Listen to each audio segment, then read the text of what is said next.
All right, Kat. Hi. Kat, where'd you grow up? Where are you from originally? I was born in the Valley, but then I had 10 years of my childhood was in San Diego, and then I came back to the Valley. So it's been like just the Valley and San Diego. Okay.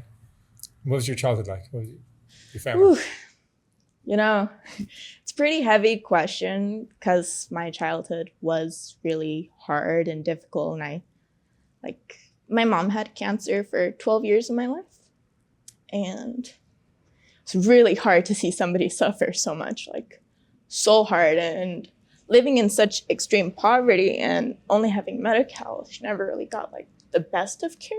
So growing up, being the only daughter, I was always by my mom's bedside. She confided a lot in me when she should have been telling adults the things that she wanted to. She felt more comfortable talking to me because we always had a really open relationship. We were always really open with each other. My mom taught me that being yourself is like the best thing that you can do for yourself, because then you'll know why people like you, because you're being you, and when people like you for you, it's what's important. Like, even if I did see her suffer a lot, and even though at times it didn't even feel like it was my mom when the cancer got really bad. Like, there's such shifts in people when they start chemo, when they start pain medication, when they changes people. It changes people. Cancer changes people. I always describe it as seeing somebody rot from the inside out. And as a child, as the only girl, I had two other brothers, but being the only girl and seeing another woman, the woman that was my best friend, my everything, go through so much, I was really depressed as a kid. I didn't really have that many friends because my mom, she got abused by like a lot of people, and she was always really scared of her only daughter going through the same thing. So I was like pretty sheltered and kept inside. Um, Being in a Hispanic home, being the only woman, you're like literally the gold of the house. Like, everybody has always tried to keep me safe, made sure that I'm not going out when it's dark time. Like, it's always been like that. I've always had to deal with this closeted side. And I think I stopped closeting myself the moment that she like died. Like, she committed suicide in the room right next to me. And I was the second person to find her. I don't think, like, every morning I wake up and I have such bad PTSD because of like that. Every day I see it. Every day I see it. It's nothing easy. It's something I've been trying so hard to like get over it. I've been through therapy for like 8, 9 years now. I've been on so many different meds. It's just hard. And when I turned 14 and I had my first boyfriend, I feel like I just started to rebel, like, against what my family wanted. Like, all they wanted me was to be safe, but to me, being safe was fucking boring. Like, so boring. Like, I spent most of my time inside. I wasn't allowed to go to birthday parties. I wasn't allowed to go to amusement parks. I really wasn't allowed to do much growing up. And whenever I did do anything like bad, like academically in school, anything like that, I was constantly punished and ridiculed, and it was really harsh. But when she passed away and I didn't have all of those heavy expectations of my mom anymore, I feel like I sank deeper into a depression. I stopped eating when my mom passed away. Like, in as little as 6 months, I lost like 40 pounds. And it's just really hard to like go through what I went through. Not even to begin to talk about my dad and how he just, God, fucking piece of shit of a man. Like, you wouldn't steal somebody's pain meds when they're going through cancer. You wouldn't torment somebody and hurt them and manipulate them and then try to hurt the kids. Like my dad, he hurt my brother a lot. I saw him get hit a lot. I saw them fight a lot. My mom and dad, they were awful. I remember one New Year's, they were fighting so bad that me and my brother had to get in the way. And it's not the only time that we had to get in the way of my mom and dad. We were scared of my dad killing my mom. And it's just weird. I have this weird memory. It was like literally the Christmas tree. It was New Year's. We were watching a movie. All of a sudden, they just start fucking tackling and fighting right in front of us. And me and my brother, we just, a la repente, we got up and we just started kicking the shit out of him. Get off of our mom. Get off. And then instead of him getting help or maybe, hey, why don't you take it down with the meth? Like, can you stop fucking doing meth? Can you stop doing what the fuck? He like does some kind of gas that he like fucking, I think it was even gasoline. He was sniffing gasoline. He was stealing my mom's meds. He was on meth. He would come back all types of tweaked out. All types of tweaked out. That is just, and then he would be awful. Awful to everyone. To everyone. He would hurt my mom. He would hurt my uncle. He would hurt me. He would hurt my brother. Like, it was. And then when he got out of our lives, because we're just like, dude, you are not helping the family at all. You're hurting everybody. And then like my dad, he turned to me, he's like, you really want me to go? And I'm like, yeah, I do. And he acted so hurt. But it felt like he was manipulating me into being like, yeah, say yes, Mia. Say yes. Let me stay. And I said no. And then after that, we didn't talk for years. Which was for the better, because my mom was going through like the worst parts of her cancer and she didn't fucking need that sack of shit around. Because he really was just a sperm donor. That's it. He wanted the payoff of having a family, not the hard work that you have to do to raise a family. Like, he was perpetually in and out of her life. It's just sack of shit. Like, he's not even around anymore. Like, but we haven't even gone through a quarter of my story yet. So like, when we kicked him out, he was out. And then my mom, she was like alone, and she was dealing with the cancer on her own, which made her fall into like a deeper depression because it just felt like my dad never cared about her pain and suffering. He just uses people. He was just one of those people that just uses people. And he's a great example of what I never want to be. That's for damn sure. So my mom suffered for cancer by herself without my dad the last few years of her life. And they were really hard because we're also dealing with a custody battle with my little brother. My little brother's dad had taken him away and made up a whole bunch of lies about my mom, about how she's not a great mom. But my mom cherished my little brother, like with everything, like every ounce of her soul, she loved my little brother.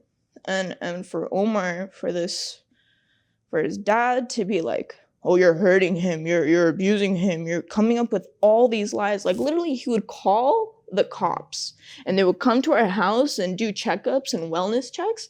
And then all the kids were just like, why are they here? We were just watching a movie and chilling. What's going on? And then they have to question all the kids and be like, is everything okay here?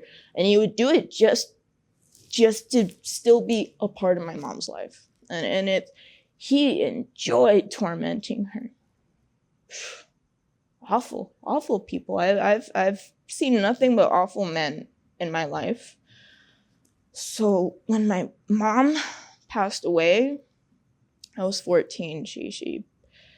I had my first boyfriend when I was turned 14, and my mom was losing her life and lost her battle in the end of it. But having that boyfriend, I feel like I rebelled against my family, like really hardcore, by having a boyfriend, because I would stay out late.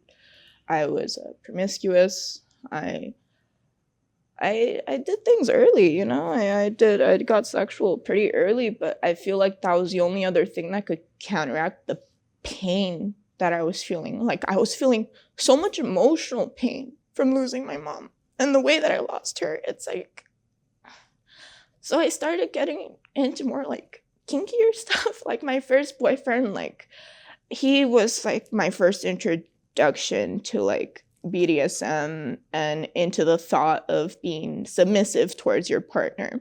And it made me happy. It made me happy that I could do something for somebody and make them happy, and it can help me with my pain. And we had this little relationship, but it didn't last long. It only lasted 8 months. He broke my heart in a really fucked up way. Even after I lost my mom, he chose to break up with me when I had to leave San Diego. Like he broke up with me when my family and I were homeless in Texas. We were living in a trailer that didn't even have a door. Didn't even have a fucking door. Didn't even have a window.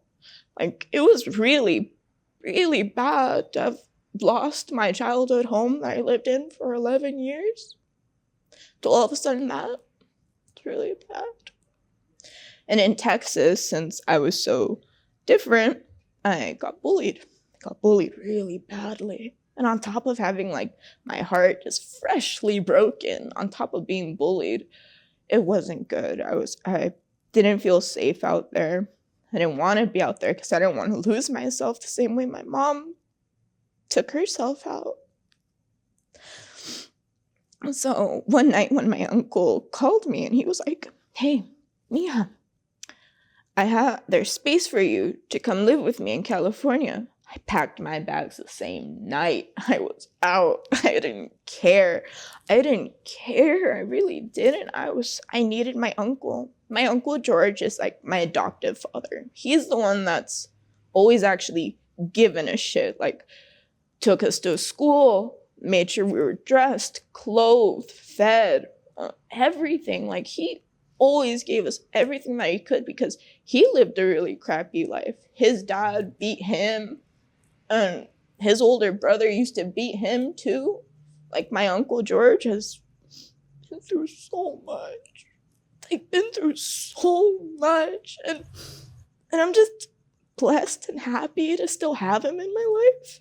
He's about the only person that I can still be as open as I was with my mom, with him, because my mom and my Uncle George, they were like best of buds, like friends forever. They acted like best friends even though they were siblings. So just to still have him still feels like I have a part of my mom. And it helps me a lot, helps me every day. Even though I've been hurt so much, I love with such a fierceness. I love with such a weight. Like when I give my heart to somebody, it's like might as well be out my chest. But it's only because I know what extreme heartbreak and loss feels like. And it hurts me to see that my brother hasn't really gone about it that way. If anything, he's become just so angry and lost into everything that happened to us growing up, like, and it hurts me. It hurts that he hates me. It hurts that he can't confide in me, because I'm like the only person that he can talk to. I was the only other person that went through what he lived through. So for him to see an enemy in me, it's been really heavy lately. He always fights with me. He always fighting with my Uncle George when he should be like more appreciative of everything my Uncle George has sacrificed. He got really badly injured at work, working hard for us, and his disability shouldn't be thrown in his face the way that it is. It's really fucked up. Like, my whole family is filled with nothing but disabled, mentally ill people, and I've just been surrounded by sickness, and my way out of that was with the kink community. I felt so many things that were so extreme that I felt like the only thing that I could be into is just as extreme as the way that I feel in me. That's why I like goth clubs. That's why I like kink communities, and that's why I like meeting people that are in my community, because I know that they have similar stories. I know I'll never be alone. I know that if I'm in the goth club and somebody's bothering me, you best believe there's gonna be people like, excuse me, get them hams off that girl. You need a friend for tonight? Mm-hmm. Right. And it's always like that. I always make friends if like all of a sudden I'm having trouble, like cool ass chicks will be like, yo, they'll help me through that. And it's like, just always having my heart open makes me feel like I'll always be safe. And it helps me not feel like I'm going to go through all the things that like my mom made me fear when I was growing up, when I was sheltered and closeted.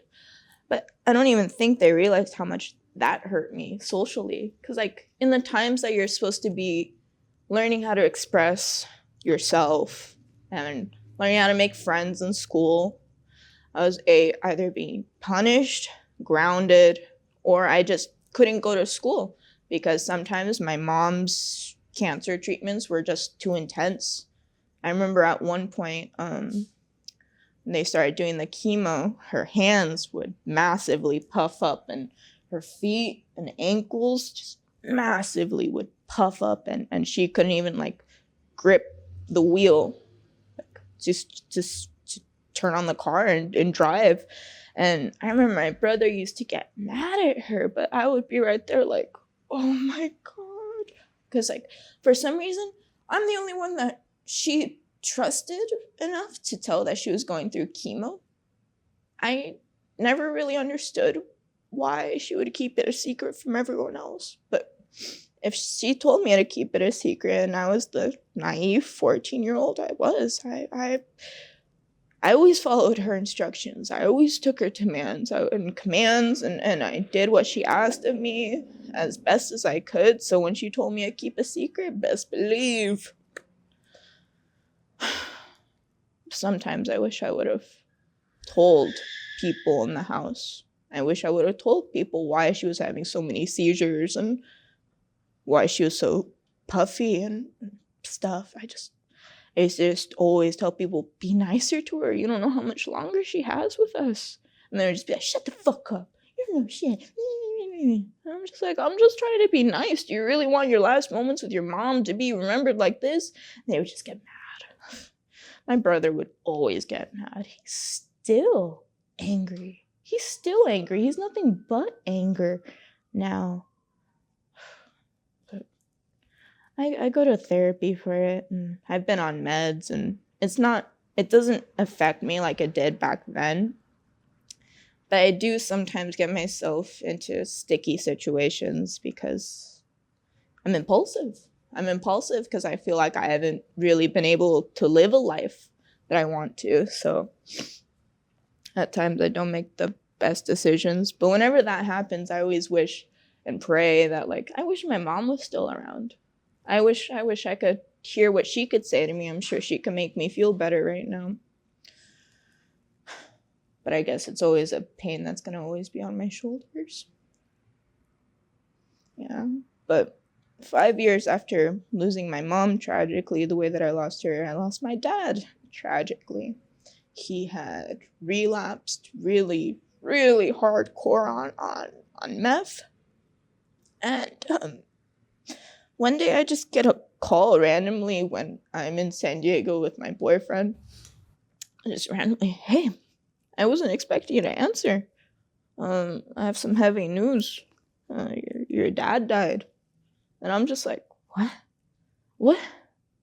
How did he die? How could he have possibly died? I thought he was gonna live as long as fucking Palpatine and shit. Like, this guy was as ugly as a Sith Lord, and he was supposed to look wrinkly and ugly. I was supposed to watch him turn into a despicable old man, but I never got that chance because too much meth, too much alcohol.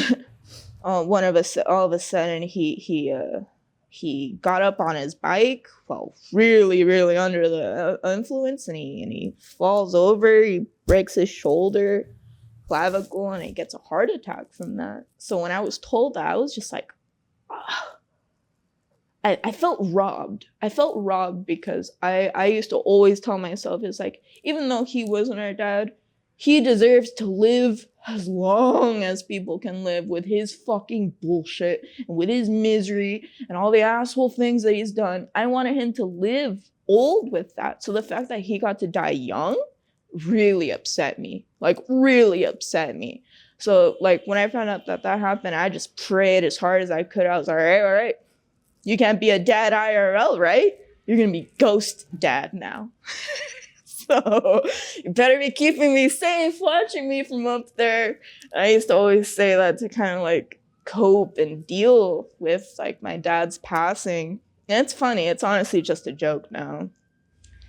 But at the same time, I used to think like when people pass away, I believe that the spirits turn into like when they were healthy, and I believe that like maybe my mom and dad were united in the afterlife. Maybe they could live what they wanted to live now, knowing what they caused each other, knowing the pain that they caused each other, and it's something that keeps my chin up. I just hope that my mom has company in the afterlife now. So, like, tell me about your life today. Oh, about my life today. Today, it's okay. It's nice. There's still a little bit of turbulence in the house because everyone's still kind of fucked up from what happened.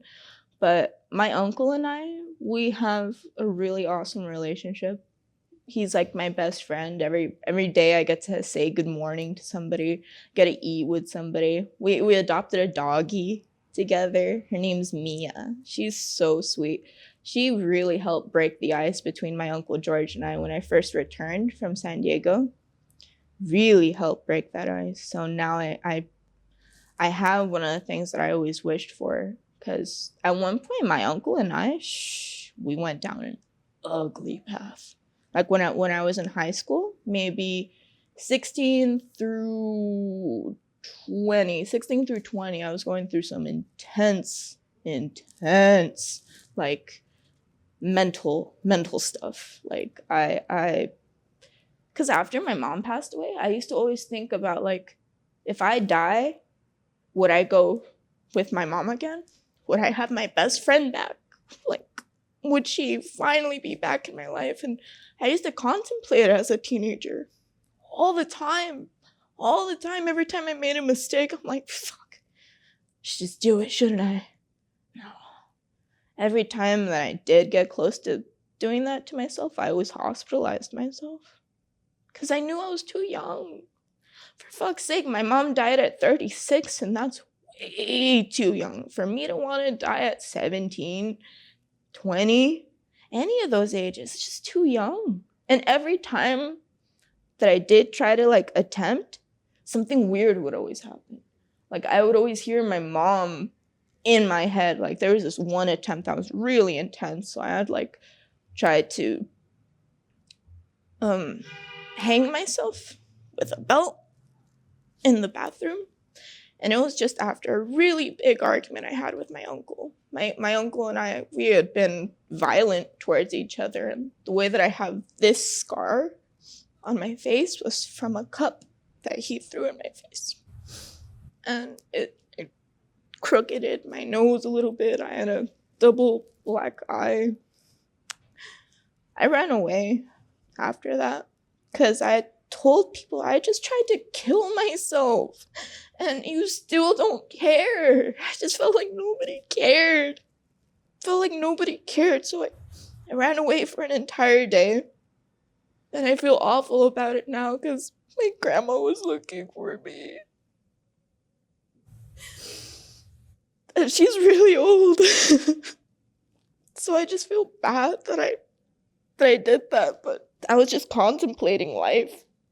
The whole day that I was away, I was contemplating life, trying to find what the fuck is happiness? What the fuck is it to be a happy human being? Is it oh, you just have a boring ass schedule and you just do the same shit over day. But like, what is the happiness that brings it? And then all of a sudden, it came to me. It came to me, and like I was like begging my mom to give me like an answer. And this is what popped in my head and what was said. It was, you still have one of the most precious gifts I gave you, mija. Your life. Don't throw it away. Do not waste the one gift you always have that I gave you, your life. And that was the last time I attempted out of fucking 8 attempts. But that was the last one. So I'm no longer trying to take my life because I heard those precious little words.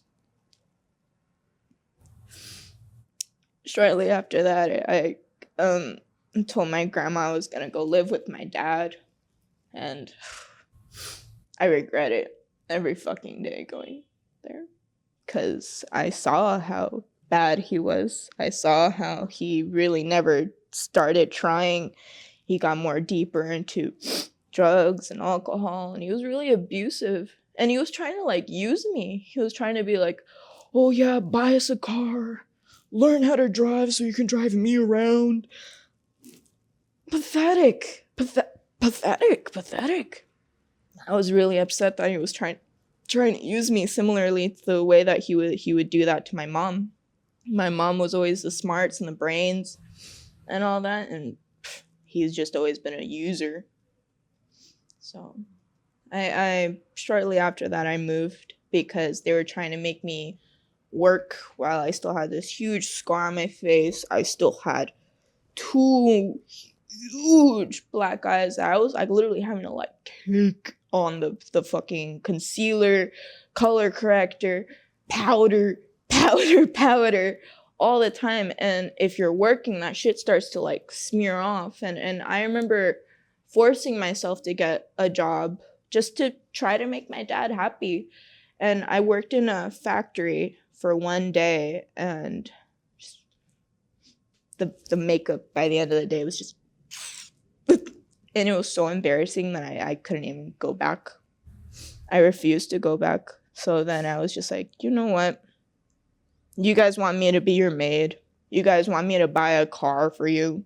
You guys want all this and that, but you guys haven't even fucking patted my back, given me a hug, said it's awful that you went through that. Instead, they would just talk shit about my uncle. They don't even know my uncle. That's my dad.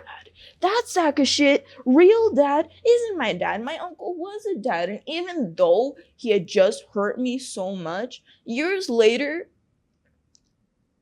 I forgive him. I forgive him solely because I took the time to work on myself. And I have a better version of me that isn't as angry, that doesn't want to fight as much as I used to, that will never be in that dangerous, violent case anymore. Now that me and my uncle are peachy keen and we've been through therapy, he got help, I got help, now we're great.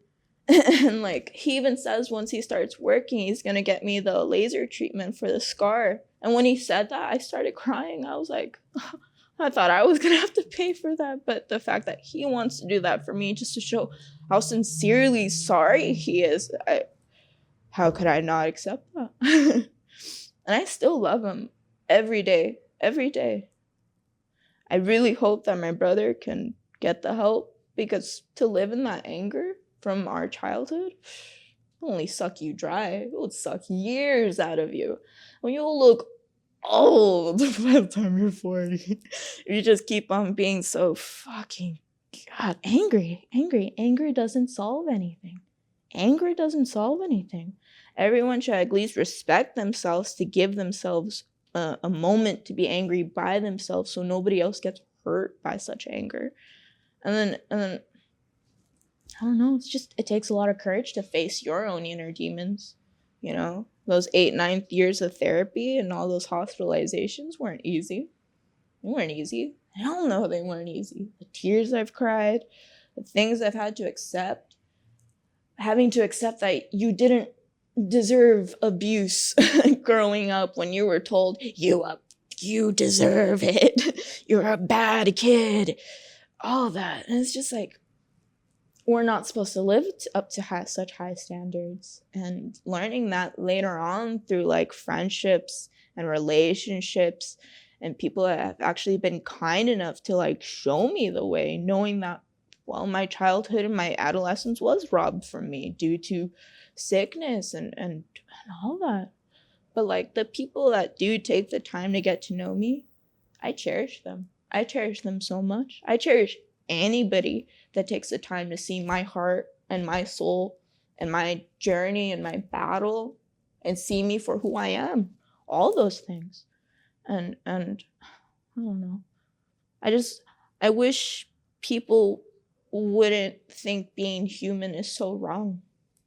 Like with all the social media and everything, all the perfectionism that everyone wants to have and all the money and the ritz and the glamour, man, you can have all that and still be miserable. Just saying. You could be so miserable, even if you have everything. If you're not kind to yourself, if you don't have friends that love you for who you are, if you're not continuing to learn and grow this body, this soul, this heart, just become more human. That's ultimately everybody's goal should be. I want to be me. I want to be me, and I want to be loved for me. I don't want to pretend to be no Selena Gomez, no all those fucking celebrities, like so many people today. It's not worth it. Be human. Be you. Don't be afraid to make mistakes. As long as you make the decision not to make those mistakes again, you'll be fine. You know? Like, shit, people can be handed the worst things, but you can, even in the bad things, you can learn some good things. Yin and yang, baby. Is that what you'd say is the most important lesson you've learned in all of this? Yeah. Just being myself and learning that even in the bad things, like if you look at a bad thing, you can still find a little bit of good because you went through that bad thing and learned from that bad thing. And then having that strength and those new lessons with you will make you feel like, I got $1 million right behind me. But it doesn't matter. I've grown up poor. I've been homeless. We've been kicked out of so many places. Like, money really doesn't matter to me. What matters to me is ingenuity, is empathy, is real human contact. And that's what I love. That's what I love about being me, about being a woman, about being the only daughter that my mom had. You know, every day I try to live my life to show her that I'm still trying, to show her that I'm not gonna give up, and I'm gonna keep going. And if I need to tell somebody that they being an asshole, you've been an asshole. You know, but be funny about it, be charismatic about it. Like, don't just be a dick. You know, there's better ways. If you want to be a little mean, you can at least throw a few jokes in there and be like, all right, I get it. I was being mean, I get it. You know? I don't know. But it's all about being a character that you're proud of. But the character, not somebody else's character, your own character. And that's what's really important.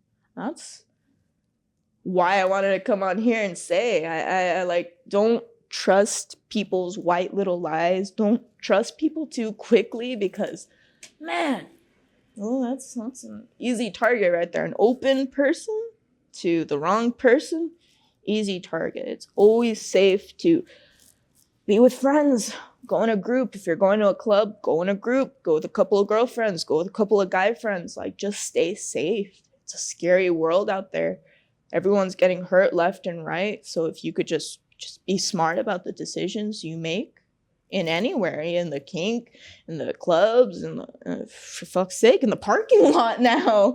Like, jeez, we always have to be so on top of it that sometimes it just gets draining. It gets draining to know how scary the world is, especially coming from like a really, really like cooped up at home, like growing up, like I was really sheltered. So having to just be able to live out there and going through and having the strength and having the lessons and all that to keep you safe, I'm grateful for it.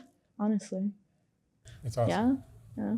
Kat, thank you so much for sharing your story. It was really awesome meeting you, Mark, and thank you so much for this opportunity to just give the world my lowdown, you know? It's a beautiful story. Thank you. Thank you very much.